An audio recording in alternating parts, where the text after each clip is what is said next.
Full back tattoo season. Good day mga master. Nagpa-tattoo pala ako dito mga master. Ito nga pala yung design. Sabi ko naman sa artist, nasimulan ko naman ng mga religious tattoo. I-full back na sa likod ko. Shoutout nga pala kay Glims Barte. At ngayon nasa Japan na. Salute sa kahusayan mo, master. Grabe, ang galing talaga magtattoo ng batang ito. Dito nga pala, nag-stencil na. Stencil pa lang, parang aaray ka na sa sakit at laki ng tato. At ito na, nakaporma na kami dito. Ako'y patulog-tulog lang diyan, pero wala na. Lupay-pay na sa kasakit.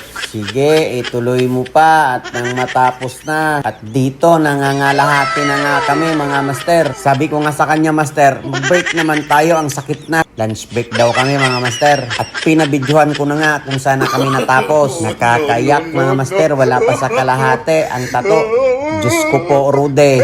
Ay siya, tapusin mo na. Nagpatato ka na eh. Matapang ka, di ba? Hindi ako matapang, pero mataas lang ang pain tolerance ko.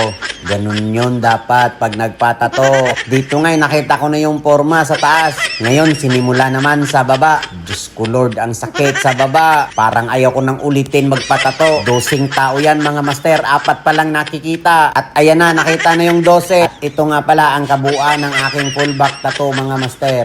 Masakit man pero worth it pa rin. Sa mga balak magpapatato dyan, mag-isip-isip muna kayo.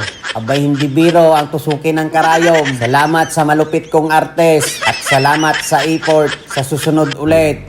Thank you for watching. God bless.